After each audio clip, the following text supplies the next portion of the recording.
नमस्कार मॅडम. नमस्कार. गराजदोरे गराज या नाटकाद्वारे आम्ही जनजागृती करत तर आहोतच, पण आता साकारली आहे ती एक खरी चळवळ. आणि या चळवळीच्या माध्यमातून आम्ही आपल्यासमोर घेऊन आलो आहोत लाईव्ह मुलाखत चर्चासत्र. आता लाईव्ह मुलाखत चर्चासत्र नेमकं कशासाठी, तर आपल्या कोकणवासियांना यशाच्या उत्तुंग शिखरापर्यंत पोहोचवणाऱ्या व्यक्तींच्या गाठभेट घालून देण्यासाठी, त्यातून त्यांचा आत्मविश्वास वाढवण्यासाठी आणि त्यांना यशाचा मार्ग सुखकर करण्यासाठी. तर मी कांचन धरणे तुम्हा सर्वांचं या लाईव्ह मुलाखत चर्चासत्रामध्ये सहर्ष स्वागत करते. आजच्या या लाईव्ह मुलाखत चर्चासत्रामध्ये आपल्यासोबत असणार आहेत माननीय माधवी राणे मॅडम. माधवी मॅडम या BSc बायोटेक मुंबई युनिव्हर्सिटी मधून त्यांनी केली आहे. डिप्लोमा इन फूड अनालिसिस पुण्यामधून केली आहे. तसंच डिप्लोमा इन सस्टेनेबल लाईव्ह ही भूमी कॉलेजमधून त्यांनी पदवीधर शिक्षण केलेले आहे. सध्या ते शाश्वत जीवन पद्धती जगत आहेत आणि त्यावर आधारित ते प्रयोगही करत आहेत. सगळ्यात आपल्या रोजच्या गरजा कशा कमी करून तसेच स्वतः बनवून जीवन कसं जगता येईल याचा प्रयत्न देखील त्या करत आहेत. आणि जीविशा या संस्थेच्या माध्यमातून सस्टेनेबल डेव्हलपमेंट करायचा विचार देखील ते करत आहेत. असे हे आपले माधवी मॅडम आपल्या समोर आज आहेत. मॅडम, सध्या तुम्ही शाश्वत जीवन जगत आहात आणि त्या दिशेने तुमची वाटचालही सुरू आहे. तर या विषयावर आपण चर्चा तर करणार आहोतच, पण त्याआधी शाश्वत जीवन म्हणजे काय आणि शाश्वत जीवनाची नेमकी व्याख्या काय हे आमच्या प्रेक्षकांना सांगा. नक्कीच. तर शाश्वत जीवनाची व्याख्या म्हणजे पुढच्या पिढीला ज्या गरजा, पुढच्या पिढीच्या ज्या गरजा असतील त्या गरजांचा विचार करून आपण आपली जीवनशैली जगणं.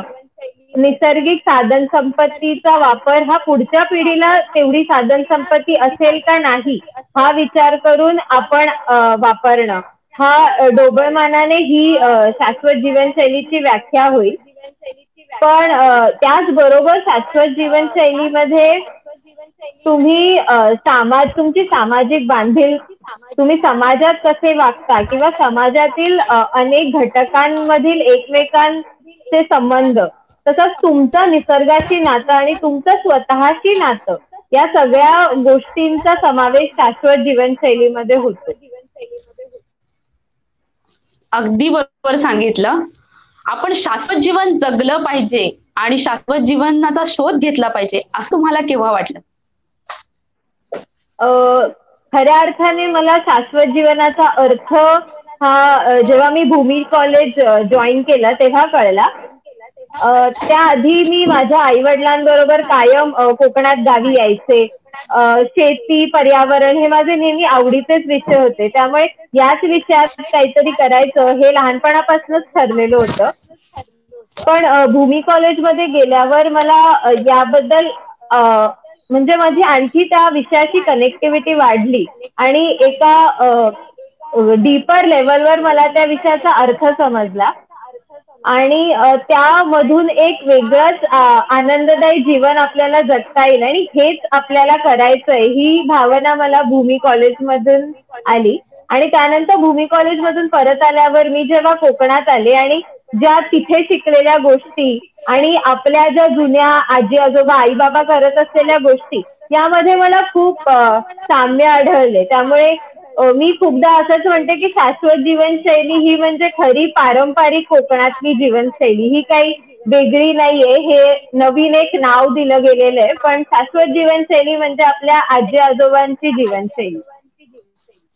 खरंच बरोबर सांगितलं तुम्ही. आणि शाश्वत जीवन पद्धती जशा प्रकारे आहे ती सगळ्यांनी हे केलं पाहिजे, स्वतःहून अनुभवली पाहिजे. आणि तुम्ही जो शाश्वत जीवन पद्धतीचा जो विषय निवडलाय तो खूप चांगला आहे. जीविशा या संस्थेविषयी आम्हाला थोडक्यात सांग आणि सध्या कोणकोणते तुमचे उपक्रम आहेत त्याबद्दलही ऐकायला आवडेल. तर जीविशा म्हणजे जगण्याची इच्छा आणि आत्ताच्या ह्या जगात आपल्याला प्राणीमात्रांना किंवा सगळ्यांची जगण्याची एक इच्छा आहे. आणि यामागची अशी एक भावना अशी की निसर्गाला आपली गरज नाहीये तर आपल्याला निसर्गाची गरज आहे जगण्यासाठी. त्यामुळे आपण निसर्गपूरक जीवनशैली कशी काय जगून आपल्या भावी पुढच्या पिढीसाठी काहीतरी ठोक करून ठेवू शकू किंवा जे आहे ते तरी वाचवू शकू ही जीविषा मागची संकल्पना आहे. आणि त्या संकल्पनेअंतर्गत आम्ही वेगवेगळ्या विषयांवर प्रयोग करून आम्हाला इथे कुडाळ MIDC मध्ये आमचं जे सेंटर आहे तिथे एक ज्ञानाची देवाणघेवाण आणि प्रयोगभूमी असं एक आमचं स्वप्न आहे इथे तयार करण्याचं. आणि त्या अंतर्गत आम्ही सेंद्रिय शेती, नैसर्गिक बांधकाम, पारंपरिक खाद्य संस्कृती, नवीकरणक्षम ऊर्जेचा जास्तीत जास्त वापर, नैसर्गिक सौंदर्य संसाधने प्रसाधने इत्यादी विषयांवर काम करत आहोत सध्या. छान कल्पना आहे. ज्ञानाची देवाणघेवाण हे प्रत्येकाने घेतलं पाहिजे. छान कल्पना आहे. शाश्वत जीवन जगत असताना जीवनात कोणकोणते बदल करून तुम्ही हा प्रवास सुरू केला? सगळ्यात मोठा बदल आय थिंक असेल तो म्हणजे दृष्टिकोन. आपण जे म्हणतो की आपल्या नक्की गरजा काय आहेत आणि आपल्या वॉन्ट्स काय आहेत, म्हणजे इंग्लिशमध्ये म्हणतात नीड वर्सेस वॉन्ट. म्हणजे बेसिक आपल्या गरजा आणि एक आपण बनवून ठेवलेला एक फुगा आहे की ह्या सगळ्या आपल्या इच्छा असतात, त्यांची जाणीव होऊन आपल्याला खरंच कशातनं आनंद मिळतोय आणि खरा आनंद आपल्याला कशातनं मिळतोय हे ओळखणं. आणि प्रत्येकाची शाश्वत जीवनशैली जगण्याची जी पद्धत असू शकते ती वेगवेगळी असू शकते. आणि मला असं वाटतं की ह्याच्यात काहीच चूक किंवा बरोबर नाहीये. प्रत्येकाला जेवढं शक्य आहे तेवढं प्रत्येकाने करणं सध्याची ही गरज आहे. म्हणजे मी आता गावात राहून मला जास्तीत जास्त शक्य आहे तर मी ते करते. एखाद्या शहरातल्या व्यक्तीला फक्त कचरा विलगीकरण किंवा कंपोस्टिंग शक्य असेल तर त्यांनी ते करावं. तर प्रत्येकाने आपल्याला जेवढं जमतं आणि आपल्याला जेवढं कॉन्ट्रीब्युट करता येईल तेवढं करणं खूप गरजेचं आहे. बरोबर सांगितलं आणि खरंच योग्य आहे. जे स्वतःला जमतं तेवढं करणं आणि जिकडे गावाच्या ठिकाणी ज्या प्रकारचं म्हणजे आपल्या निसर्गाने ज्या ज्या देणग्या दिल्यात त्या प्रकारे आपण तसं वागत असतो आणि खूप छान प्रकारे माहिती पण घेणं खूप गरजेचं आहे. शाश्वत जीवन जगत असताना तुम्ही कोणकोणते जीवनावश्यक प्रोडक्ट तयार करता? सध्या आम्ही खाद्यपदार्थ सोडून जी आपली नैसर्गिक प्रसाधनं असतात म्हणजे साबण किंवा शॅम्पू, उठणं, बॉडी बटर म्हणजे आपल्या थंडीत लावायचं क्रीम, या सगळे केसांसाठी तेल, ही सगळी पदार्थ आम्ही घरीच बनवतो. आणि याचा फायदा असा होतो की घरचेच नारळ, त्याचंच तेल आणि त्याचाच पुढे हा प्रॉडक्ट, त्यामुळे ते एक सक्रियता आमच्या जीवनात आलेली आहे आणि ती जास्तीत जास्त प्रकारे सगळीकडे ती चक्र क्लोज करण्याचा आमचा हा निकष असतो. म्हणजे आपण जे एक्स्ट्रा आम्ही लाकूड तोडतो तेच लाकूड आम्ही सराई कुकर म्हणून आमच्याकडे एक कोळशावर चालणारा कुकर आहे, मग त्याच्यावर आम्ही भात बनवतो आणि मग ती रफा भांडी घासायला वापरतो. त्यामुळे ते पाणी परत झाडांना जातं. त्यामुळे हे एक चक्र असं कम्प्लीट होतं. अशी वेगवेगळी चक्र कशी काय आपल्याच 2 एकरमध्ये आपल्याला पूर्ण करता येईल असा आमचा एक प्रयत्न असतो. खूप छान प्रोसेस आहे. म्हणजे स्वतःच्या वस्तू स्वतःच कडे राहतील आणि बाहेरून विकत आणायची काही गरज पण भासत नाही. आणि जसं की तुम्ही म्हणालात स्वतः म्हणजे लाकडं स्वतःची वापरून स्वतः जेव्हा आग बनवल्यानंतर राख जी झाली त्याने तुम्ही भांडी पण घासता, म्हणजे अजून पण साबणाचा कुठेतरी आणि राखेचा पण वापर केला जातोय असं म्हणायला हरकत नाही. शाश्वत कार्बन फुटप्रिंट म्हणजे काय आणि रोजच्या जीवनामध्ये कार्बन फुटप्रिंट कमी करण्यासाठी आपण काय करू शकतो? तर सोप्या रीतीने सांगायचं तर म्हणजे आपण जी काही क्रिया करतो त्यातून जो काही कार्बन डायऑक्साईड आपण हवेत सोडतो त्यामुळे प्रदूषण होतं. तर ह्या कार्बन डायऑक्साईडचं मोजमाप म्हणजे आपलं कार्बन फुटप्रिंट मोजणं. आणि याच्यात सगळ्या गोष्टींचा समावेश होतो. म्हणजे तुम्ही कुठच्या प्रकारचं कुठून जाऊन तुम्ही भाजी विकत घेता किंवा किती चालत फिरता, किती गाडी वापरता, कुठच्या प्रकारचं फ्युएल तुम्ही अन्न शिजवण्यासाठी वापरता, तुम्ही विमानाने फिरता की तुम्ही ट्रेनने फिरता, या सगळ्या गोष्टींचा विचार करून एक सोपा फॉर्म्युलेज आहेत त्याने आपल्याला हे कार्बन फुटप्रिंट काढता येतं. आणि हे प्रत्येक माणसाचं, प्रत्येक संस्थेचं, प्रत्येक घराचं, प्रत्येक सोसायटीचं असतं. आणि हे कमी करण्यासाठी सगळ्यात सोपा उपाय म्हणजे जर मी समजा एक कार्बन डायऑक्साईड हवेत सोडते, तर मी 2x कार्बन डायऑक्साईड झाडं शोषून घेतील एवढी झाडं लावली पाहिजे. म्हणजे माझ्याकडून होणाऱ्या प्रदूषणाची जबाबदारी मीच घेते आणि त्यासाठी लागणारी झाडं मीच लावते. त्यामुळे जे प्रदूषण आपण करतो ते आपण शून्यावर आणतो. गरजेचं आहे. आजकाल म्हटलं जातं की म्हणजे झाडे लावा आणि झाडे जगवा आणि त्याच्याने हे प्रदूषण होणार नाही, तर हे खरं करणं खूप गरजेचं आहे. सध्या सर्व लोक जगत असलेले जीवन आणि शाश्वत जीवन यामध्ये तुम्हाला कोणता फरक जाणवतो? तसं मी मगाशी म्हटलं तसं प्रत्येकाची शाश्वत जीवनशैलीची व्याख्या आणि जगण्याची पद्धत वेगवेगळी असते. त्यामुळे मी दुसऱ्यांची कंपेअर करण्याऐवजी स्वतःशी कंपेअर करीन. जी माझी जुनी जीवनशैली होती त्याच्यात मला माहिती नव्हतं की मी जेव्हा शॉपिंग करते किंवा कपडे खरेदी करते त्याचाही पर्यावरणावर, निसर्गावर परिणाम होतो. किंवा मी जेव्हा कोल्ड्रिंक पितेय त्याचाही एका शेतकऱ्याच्या जीवनावर परिणाम होतो. तर शाश्वत जीवनशैलीचा एक सगळ्यात मुख्य घटक म्हणजे सार्वभौम विचार. तुम्ही कुठचीही कृती करताय त्याचा काय परिणाम होणार आहे हा विचार जेव्हा आपल्या मनात यायला लागतो आणि हा अवेअरनेस जेव्हा आपल्यात येतो तेव्हा मला मला असं वाटतं प्रत्येक गोष्टीकडे आपण त्या दृष्टीतनं बघतो. भूमी कॉलेजमध्ये मला बाकीच्या शिक्षणाबरोबरच ही एक दृष्टी मिळाली की कोणत्याही क्रियेमध्ये तिची त्याचा सुरुवातीपासून शेवटीपर्यंत काय काय होतंय आणि त्याचे निसर्गावर, मानवावर, समाजावर काय काय लेवलचे परिणाम होत आहेत ते परिणाम यांचा अभ्यास करून आपण डिसिजन घेतला पाहिजे. म्हणजे आता मला कपडे घ्यायचेच आहेत तर मी हातमागावरचे कपडे घ्यावेत. मी मशीन मिलवरचे कपडे घेतले तर त्याचे काय दुष्परिणाम होतील, त्याचे पाण्याच्या स्रोतांवर टेक्सटाईल इंडस्ट्रीचे काय काय दुष्परिणाम होतात हे सगळं हळूहळू कळत गेल्यावर प्रत्येकाने हे प्रत्येकासाठी शोधायचा हा एक मार्ग आहे असं मला वाटतं.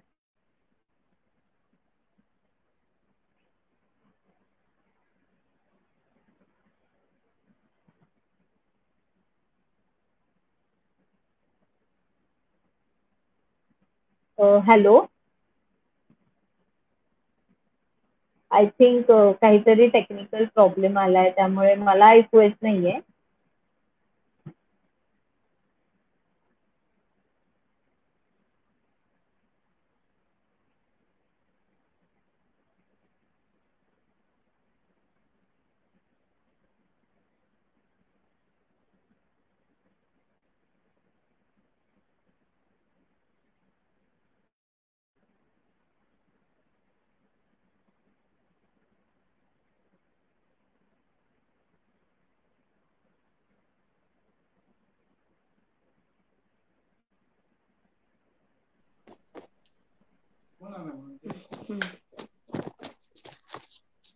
थोडस नेटचा प्रॉब्लेम असल्यामुळे असा तांत्रिक अडचण येते आपल्याला. ठीक आहे, म्हणजे तुम्ही खूप छान सांगितलं आणि खरंच खूप करणं गरजेचं आहे आणि तुमचे विचार सगळ्यांपर्यंत पोहोचणं खूप गरजेचं होतं. निसर्गाने आपल्याला बरंच काही दिलंय आणि त्याची परतफेड कशी करता यावी असं तुम्हाला वाटतं? ह्या प्रश्नाचं उत्तर द्यायचं झालं तर मला वाटतच नाही की निसर्गाने आपल्याला जेवढं दिलंय त्याची आपण कधीही परतफेड करू शकू. कारण आपण जर शून्य जर आत्ताच निसर्गाने दिलंय आणि आत्ताच करायची झाली असती तरी कुठेतरी प्रयत्न करणं शक्य होतं. पण कित्येक वर्ष निसर्ग आपल्याला देत आलेला आहे आणि आपण ओरबाडतच आलोय. त्यामुळे आता परतफेड करण्यापेक्षा अजून ऱ्हास करू नये ह्याच्याकडे आपण जास्त लक्ष केंद्रित केलं पाहिजे. आणि ते करण्यासाठी मी मगाशी म्हटलं तसं सोप्या सोप्या गोष्टी असतात. आपण सोप्या सोप्या गोष्टींपासून सुरुवात करू. मी नेहमी कोणाशी बोलते तेव्हा त्यांना सांगते की तुम्ही डायरेक्ट मी सगळं सोडून जंगलात मोगलीसारखं राहणार आहे असं म्हणाल तर तसं होणार नाहीये. ते आजच्या काळात आपल्याला शक्यच नाहीये. पण जे छोटे छोटे बदल असतात जसे की वीज वाचवणे, गरज नाहीये तिथे गाडीने न जाणे, कचऱ्याची योग्य विल्हेवाट लावणे. जेव्हा आपण कचरा एकत्र, ओला कचरा, सुका कचरा एकत्र टाकतो, त्याच्यामुळे खूप दुष्परिणाम होतात. तर ही एक छोटीशी गोष्ट आहे. एकत्र केलेला कचरा वेगळा करायला वेगळा वेळ देण्यापेक्षा सुरुवातीला जर प्रत्येकाने तो कचरा वेगळा ठेवला तर काहीच, म्हणजे तेवढाच वेळ लागणार आहे. ए मध्ये टाकायचं तर तुम्ही ते ए आणि बी मध्ये टाकणार आहात, तिथे वेळ नाही लागणार. पण नंतर आपण जो क्रिएट केलेला जो आपला प्रॉब्लेम आहे तो सॉल्व्ह करायला आपल्याला मोठ्या यंत्रणा आणि अजून वेळ लागतो. तर ही एक छोटंसं उदाहरण झालं. पण अशा प्रत्येक छोट्या छोट्या गोष्टींमधनं आपण आपल्या स्थानिक लोकांकडनंच आपल्याला जे सामान लागतं ते विकत घेऊ शकतो. त्या अशा छोट्या छोट्या गोष्टींना आपण सुरुवात करू शकतो. आणि अजून एक मी सांगेन की स्वतःला ओळखण्यासाठी निसर्गाची मदत घ्या. तुम्हाला शक्य नसेल जंगलात जाऊन फिरणं किंवा शेतावर जाऊन काम करणं, तर जेव्हा तुम्हाला शक्य असेल तेव्हा तुम्ही एखाद्या बागेत जाऊन बसा. तुमच्या बाल्कनीमध्ये थोडी झाडं लावा. निसर्ग फार अफाट आहे आणि निसर्गाची शक्ती फार अफाट आहे. त्याच्यासाठी तुम्हाला प्रत्येक वेळेला जंगलात जायला लागतं असं काहीच नाहीये. तो तुम्ही जिथे आहात तिथे तुम्हाला तो आनंद आणि तिथे तुम्हाला ती एक स्वतःशी आणि निसर्गाशी कनेक्टिव्हिटी मिळवण्यासाठी मदत करू शकतो. त्यामुळे छोट्या छोट्या प्रयत्नातनं सुरुवात करा आणि पुढे मग एकदा तुम्हाला ती दृष्टी आणि एकदा तुम्हाला तो मार्ग मिळाला की सगळं खूपच सोपं आहे. काहीच कठीण नाही. अगदी बरोबर सांगितलं. कारण निसर्गाची आपण परतफेड करणं तर काही ह्या जन्मात तरी शक्य नाहीये. पण जर छोटे छोटे जसे तुम्ही मगाशी म्हटलं की झाडं लावणं किंवा ह्या सगळ्या गोष्टी जर आपण करत गेलो तर त्यासाठी अजून वेगळं काही करण्याची गरज नाही. त्यातूनच सगळ्या गोष्टी होऊन जातात. शाश्वत विकास व सद्य परिस्थितीत करत असलेला विकास यामध्ये तुम्हाला काय फरक जाणवतो? म्हणजे आता सध्या परिस्थितीत करत असलेला विकास हाही वेगवेगळ्या पातळीवर आहे. पण जास्त मेजॉरिटी बद्दल बोलायचं झालं तर सध्याचा आपला विकास हा एका गोष्टीच्या ह्यानेच आपण विकास मोजतो, तो म्हणजे पैसे. किंवा मॉनिटरी बेसिसवरच आपण सगळे निर्णय घेतो आणि कोण किती सक्सेसफुल आहे, कोण किती खुश आहे, हे पण आपण त्याच्याजवळ असलेल्या पैशावरनच बऱ्यापैकी प्रमाणात, मी मेजॉरिटी बद्दल बोलते, ठरवलं जातं. तर हा जो विकास आहे हा सार्वभौम नसतो किंवा हा चिरंतर टिकणारा सुद्धा नसतो. माझ्याकडे आज खूप पैसे आहेत, मी आज खूप खर्च केले, हा जो मला खर्च करून मिळणारा आनंद असतो हा क्षणिक असतो. पण जेव्हा तुम्ही काहीतरी टिकणारं, शाश्वत आणि ज्याचा पुढे जाऊन तुम्हाला आणि सगळ्यांनाच फायदा होणार आहे, हे असं काहीतरी करता, तेव्हा त्यातून जो मिळणारा आनंद असतो आणि ते जे काम असतं ते एक वेगळ्याच प्रकारचं सार्वभौम परिणाम देणारं असतं असं मला वाटतं. त्यामुळे आजकालचा जो विकास चाललेला आहे तो असा एका दृष्टीने आपण पुढे पुढे धावतोय. आपण त्या दिशेने वाटचालही करत नाही, कारण वाटचाल म्हणजे आपण शांतपणे जेव्हा कुठेतरी जाऊ. आता सध्या आपली घोडदौड चालली, आपण नुसते धावतोय, तिथे आपलं कुठेच लक्ष नाहीये, आपल्या स्वतःकडे लक्ष नाहीये, आपल्या परिवाराकडे लक्ष नाहीये, आपल्या निसर्गाकडे लक्ष नाहीये. त्यामुळे एक डिस्कनेक्ट आलेला आहे आपला स्वतःचा आणि निसर्गाचा आणि आपल्या जीवनाचा. आणि तो जेव्हा कनेक्ट होईल तेव्हा खऱ्या अर्थाने मला वाटतं की आपण शाश्वत जीवनाकडे थोड्या अर्थाने वळू शकू. खरंच अगदी बरोबर आहे. आणि हे जीवन म्हणजे एकदम धावपळीचे झालेले आहे, ते जर शांतपणाने सगळ्या गोष्टी होतील तर खरंच खूप छान होईल आणि जीवन जगायलाही खूप मजा येईल. जीविशामधून शेतकऱ्यांना किंवा इतरांना शाश्वत जीवनावर मार्गदर्शन मिळू शकते का? तुम्हाला काय वाटतं? हो, म्हणजे आमची जीविशा मागची संकल्पना हीच आहे की जे मी शिकले किंवा जे मला कळलंय किंवा जे माझ्या बरोबरच्या सहकार्यांना कळलंय, आम्हाला ते जास्तीत जास्त लोकांपर्यंत पोहोचवायचंय. शेतकऱ्यांबरोबरच आमचा लहान मुलांवर आणि कॉलेजमधल्या मुलांबरोबरही वेगवेगळे प्रोजेक्ट करण्याचा विचार आहे. तर जानेवारीपासून आम्ही एक अशी नवीन संकल्पना सुरू करतोय की दर शनिवारी छोटे छोटे निसर्गाबरोबर, निसर्ग आणि आपण असा एक 2-3 तासाचे कार्यक्रम करायचे, ज्याच्यामुळे मुलांना ऍक्टिव्हिटीज वेगवेगळ्या करून निसर्गाशी कनेक्ट होता येईल, त्याच्यातून काहीतरी शिकता येईल. आणि त्याच्यातनं पुढे आपली एक कम्युनिटी, म्हणजे आपण म्हणतो आपण सगळे एकत्र, मी एकटी जे करणार आहे त्याच्यापेक्षा जर आपण 10 जणांनी मिळून काहीतरी केलं तर नक्कीच आपण आपल्या गोलकडे लवकर पोहोचू शकू. त्यामुळे जीविशाच्या माध्यमातून आम्हाला जे कळलंय ते दुसऱ्यांपर्यंत देणं हे आमचं प्रमुख उद्दिष्ट आहे. त्यामुळे कधीही कोणालाही याच्याबद्दल जास्त माहिती हवी असेल तर ते कधीही आम्हाला संपर्क करू शकतात. अगदी बरोबर आहे. आणि छानच आयडिया कल्पना आहे तुमची. आपले प्रेक्षक ऐकतातच आहेत, तर ते नक्कीच कोणाला काय करायचं असेल तर ते तुमची नक्कीच कॉन्टॅक्ट करतील. आणि तुम्ही खरंच खूप छान कल्पना सांगितली आणि तुम्ही पण ते खूप छान कार्य करताय आणि स्वतःचं ज्ञान दुसऱ्याला देणं म्हणजे खूप मोठी गोष्ट आहे. कोकणात मुबलक प्रमाणात पाऊस पडत आहे, पण काही ठिकाणी एप्रिल आणि मे महिन्याच्या दरम्यान म्हणजे अखेरीस पाऊस म्हणजे पाण्याची टंचाई भासते. तर याविषयी तुम्ही काय सांगाल? याचं मुख्य कारण असं आहे की पाऊस खूप पडतो, पण पडलेल्या पावसाच्या पाण्याचं आपल्याकडे साठवणीकरण होत नाही. आपला पाऊस पडतो, पाणी आणि वाहून जातं आणि आपल्याकडे जे भूजल पातळी आहे ती वाढली जात नाही. त्यामुळे विहिरींनाही ते पाणी येत नाही. त्यामुळे प्रत्येकाने प्रत्येकाने आपल्या जितकाही पाऊस पडतोय ते पावसाचं पाणी साठवण्यासाठी त्याला जास्त काहीच करावं लागत नाही. एक छोटंसं शेततळ जरी तुम्ही मारलं आणि ते पाणी जर मुरू दिलं तर भूगर्भातलं पाणी वाढतं आणि मग जवळच्या विहिरींना घरांनाही पाणी उपलब्ध होतं भूगर्भातलं एकदा पाणी वाढलं तर. तर हे त्याच्यामुळेच होतं. मुंबई सारख्या शहरात इतका पाऊस पडतो तरी मुंबईला दुसऱ्या ठाण्या जिल्ह्याचं पाणी चोरून वापरावं लागतं. चोरून म्हणजे विकत घेऊन, पण ते त्या गावातल्या लोकांना पाणी न देता मुंबईला पाणी पुरवलं जातं. पण मुंबईला इतका जो पाऊस पडतो ते सगळं पाणी गटारातनं वाहून जाऊन समुद्रात जातं. त्यामुळे त्या पाण्याचा काहीच फायदा होत नाही. जर प्रत्येक मुंबईच्या इमारतीत जर रेन वॉटर हार्वेस्टिंग म्हणजे पावसाचे पाणी साठवण्याची जर त्यांनी टाकी बसवली तर या मुंबईला जो पाण्याचा त्रास होतो तो कधीच होणार नाही.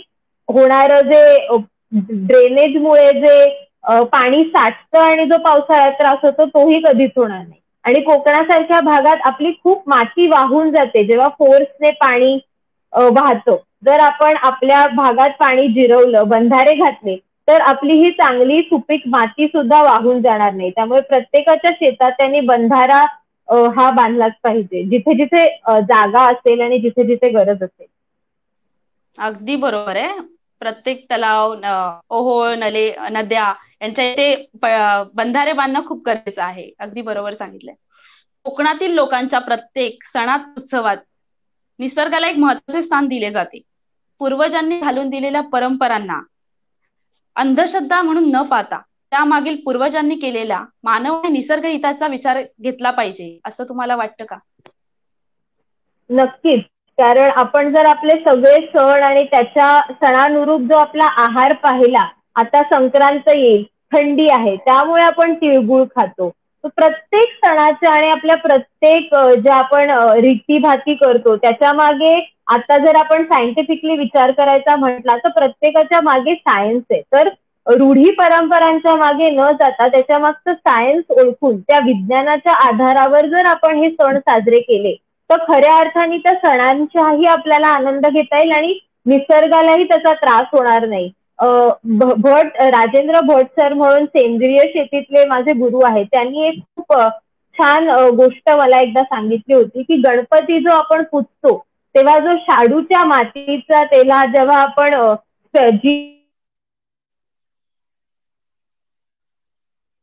त्याच्यात एक मायक्रोबियल कल्चर तयार होतं.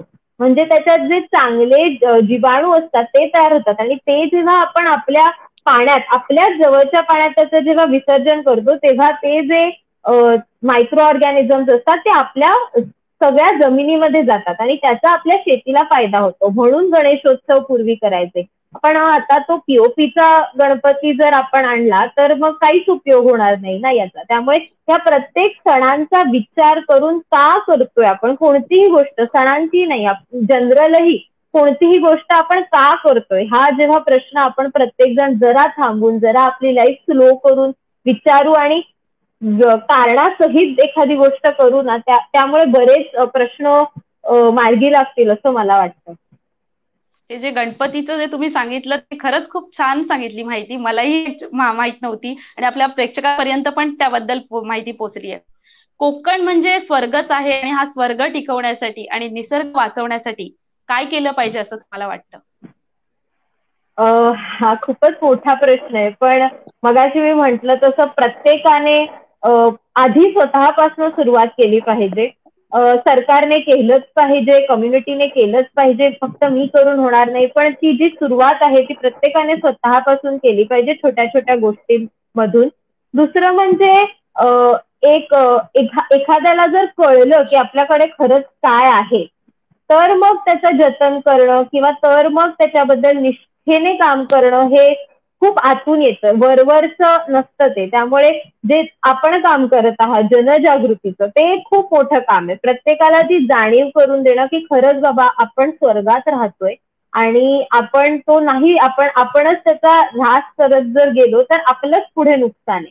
तर हे एक जनजागृतीचं काम महत्वाचं आहे. तिसरं म्हणजे जिथे जिथे आपल्याला शक्य आहे तिथे तिथे सरकारी यंत्रणेला सहाय्य करून किंवा सरकारी यंत्रणेमध्ये सुद्धा पिटिशन्स लिहून जर क्लायमेट चेंज म्हणजे जागतिक तापमान वाढीवर काही कार्य होत असेल त्याच्यावर जिथे जिथे आपल्याला आवाज उठवता येणं शक्य आहे तिथे प्रत्येकाने आवाज उठवला पाहिजे. आपल्या लोकल कार्यकर्त्यांच्या मदतीने खूप काही चांगलं काम करता येऊ शकतं. तर जेव्हा जेव्हा एका मार्गी न जाता सगळे मार्ग ओपन ठेवले पाहिजेत आणि प्रत्येकाला जे जमतं ते त्यांनी केलं पाहिजे. आणि दुसरी एक महत्वाची गोष्ट मला ऍड करावीशी वाटते की दुसरा जे करतोय ते त्याला आपण नाव ठेवण्यापेक्षा आपण आपल्याला जे जमतंय ते करायचं. म्हणजे जे त्यांना करायचं त्यांना ते करू दे, आपल्याला जे करायचं ते आपण करूया आणि सगळे मिळून त्या एका चांगल्या गोष्टीसाठी काही ना काहीतरी कार्य करूया. बरोबर, अगदी बरोबर सांगितलं. कारण जेव्हा आपण दुसऱ्याला नावं ठेवण्यापेक्षा स्वतःही ती गोष्ट आधी बघून, जे जो प्रत्येक जण आपापल्या जागेवरती बरोबर असतो, तर त्याला थोडं समजून सांगितलं ती पण गोष्ट खूप परफेक्ट होऊन जाईल. शाश्वत जीवन कोकणी माणसांनी जगलं पाहिजे, यासाठी कोकणी माणसांना कशा प्रकारे आवाहन कराल तुम्ही? कोकणी माणूस मला वाटतं की सगळ्यात जास्त खरं तर शाश्वत जीवन कोकणी माणसंच जगतात. कारण का तसं बघितलं तर आपल्या प्रत्येकाच्या जवळ-जवळ घरात पळसातली भाजी असते. अ, प्रत्येकाचा भात असतो. त्यामुळे बऱ्यापैकी प्रमाणात आपण खरंच जीवन ते जगत आहोत. पण आता काही इन्फ्लुएन्समुळे इकडे-तिकडे आपलं जरा लक्ष भटकलंय. त्यामुळे मला असं वाटतं की आपण जाणीव करून घेतली पाहिजे की आपली जुनी लोकं आता माझे आजोबा आता वय वर्ष 85 अजूनही शेतात जाऊ शकतात. तर आपण विचार केला पाहिजे आपल्याला लगेच दम लागतो. का बरं? का त्यांची जीवनशैली इतकी काय करायचे ते की ते अजूनही ह्या वयात एवढे टणटणीत आहेत. तर आपल्या डोळ्यासमोर आहे, मला वाटतं सगळं आपल्या डोळ्यासमोर आहे. आपला निसर्ग आपल्या समोर आहे. आपली मोठी लोकं आपल्या समोर आहेत. आपल्याला वाचायला खूप आहे. आपल्याला दिसतंय सगळं. फक्त ती एक थोडीशी आपण एक डोळ्यावर वेगळेच गॉगल्स घातलेत ते आपल्याला हो. काढायला हवे आणि त्या एकदा आपण तो एक निर्णय घेतला की जरा ह्याच्याबद्दल वाचूया, अजून ह्याच्याबद्दल जागृती करूया आणि मग त्याच्यात आपण जर गेलो तर मला वाटतं की हळूहळू कोकणी माणसाला सगळ्यात सोपं आहे कोकणी माणसाला शाश्वत जीवन जगणं. कारण का त्यांना फक्त 2 पावलं मागे यायचंय. बाकीच्या लोकांना खूप पराकाष्ठा करून गोल-गोल आता खूप फॉरेनर्स आपली जीवनशैली जगतायत. त्यांना खूप कष्ट करावे लागतायत. पण आपल्याला खरं तर सोपं आहे. आपल्याला फक्त ती 2 पावलं जाणीवपूर्वक मागे यायचंय. त्यामुळे मला वाटतं सगळ्यात महत्वाचं म्हणजे स्वतःशी मनाशी ते ठरवणं की मला हे करायचं आहे आणि हे मी करणार आहे. अगदी बरोबर. जसं तुम्ही म्हणाला डोळ्यावरती चष्मा घातलाय, त्याच्यावरून मला एक छोटंसं कडवं आठवलंय. डोळे उघडून बघा मुलांनो, झापड लावू नका. तर ते खरंच आहे वाक्य आणि हे आता आठवलं मला. ठीक आहे. शाश्वत जीवनाबाबतचे उपक्रम प्राथमिक शाळांमधून सुरू करता येईल का? याबद्दल काय सांगाल?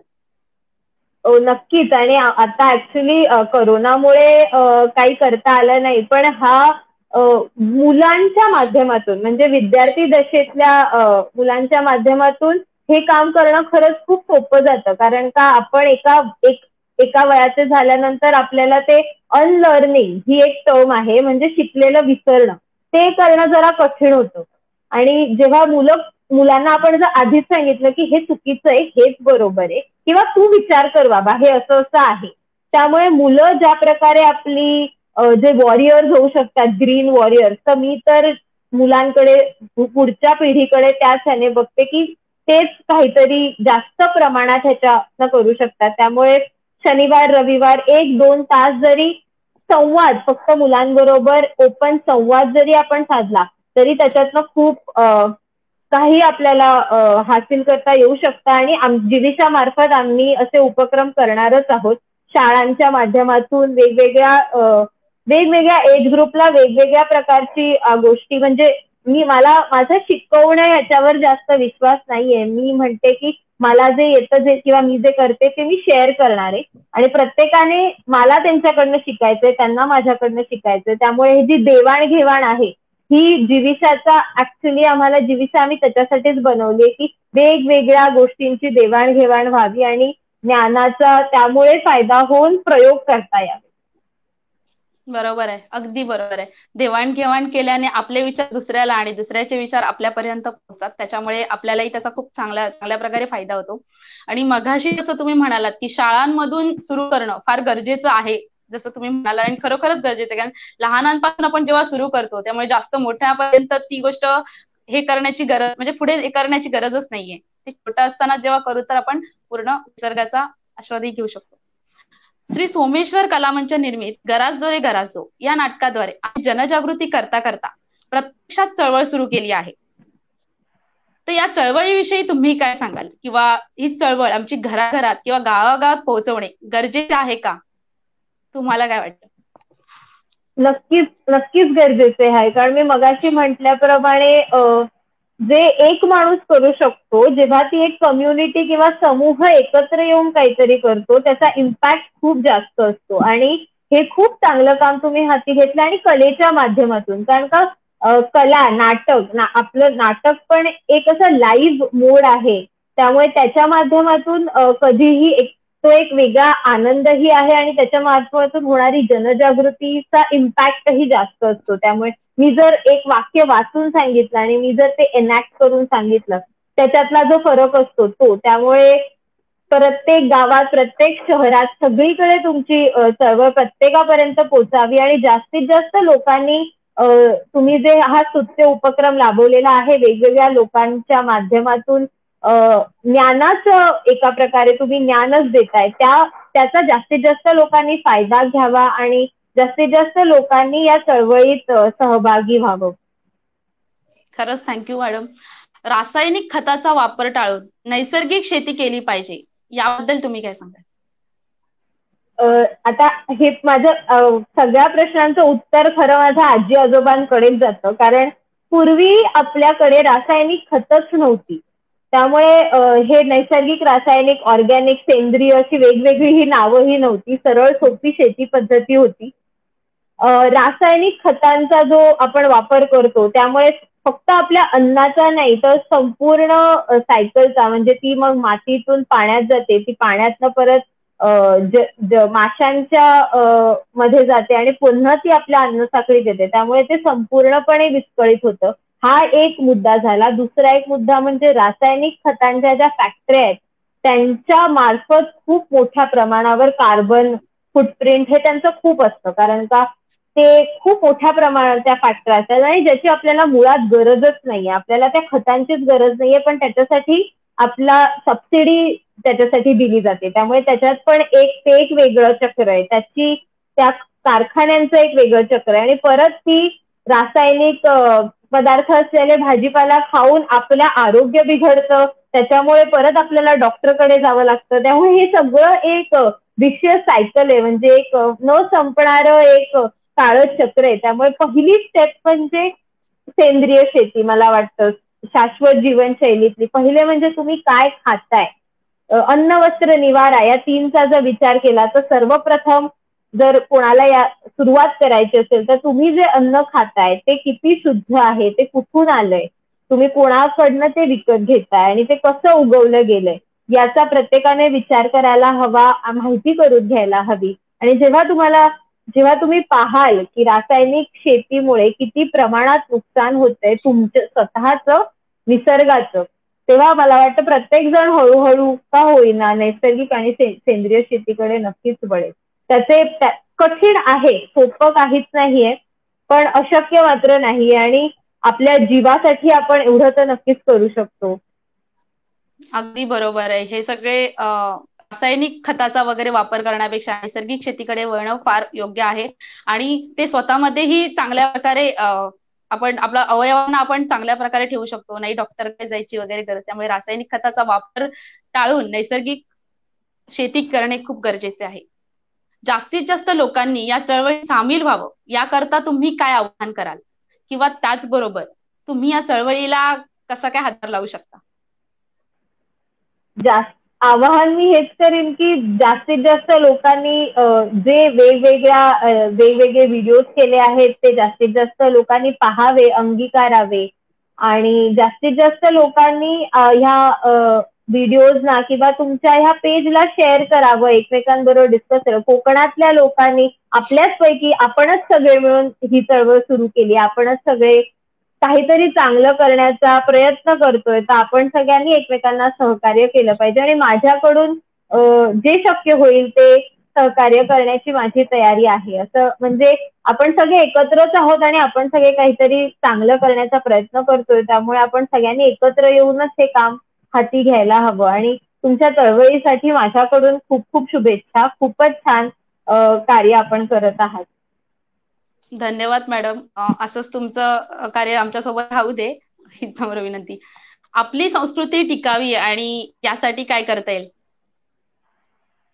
संस्कृती मला असं वाटतं हे प्रत्येक म्हणजे आता मी एक मला आवडतं म्हणून मी करते.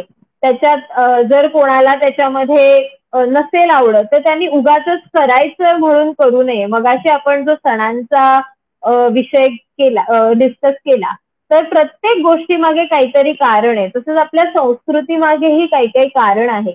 तर त्याचा अतिरेक न करता कोणालाही त्रास होणार नाही असं पाहून जर आपण त्या संस्कृतीचं जतन मनापासून आपल्याला आपल्याला आपल्याच फायद्यासाठी केलं तर मग ह्याच्यामध्ये पहिलं येईल म्हणजे माहिती करून घेणं. जर मला माहिती आहे की या गोष्टीचा असा फायदा होतोय तर मग मी ती करत राहील. तर आपल्या संस्कृतीत खूप मगाशी मी जसं म्हटलं तशी आपली संस्कृती खऱ्या अर्थाने जर जुनी संस्कृती आपण पाहिली जेव्हा त्याचा अतिरेक नव्हता ती खूप प्रमाणात शाश्वत संस्कृती आहे आपली. तर कोणालाही त्रास न होता आपल्याला आपल्या संस्कृतीचं जतन करण्यात काहीच म्हणजे हरकत नाही आणि त्याच्यातून आपल्याला जे शिकायला मिळतं जिथूनही कुठूनही आपल्याला जे नवीन शिकायला मिळतं मला वाटतं आपण कायम शिकण्यासाठी तत्पर आणि तयार असलं पाहिजे. त्यामुळे संस्कृतीतनं किंवा विज्ञानातनं आणि दोघांच्या जोडीतनं आपण काहीतरी नवीन पुढच्या पिढीला देऊ शकू आणि आपल्या कार्यामध्ये किंवा आपल्या जीवनामध्ये त्याचा समावेश करू शकू.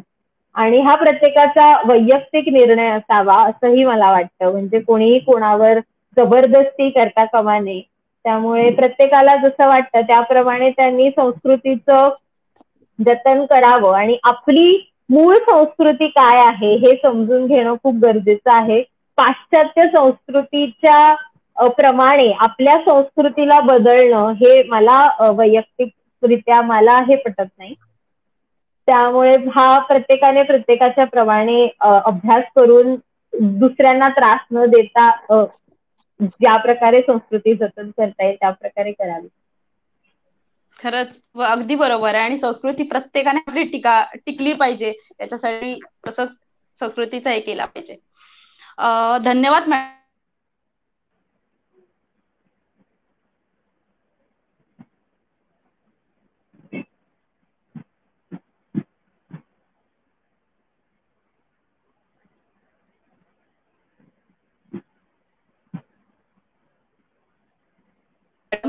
तुम्ही तुमचा अमूल्य वेळ देऊ आमच्या या लाईव्ह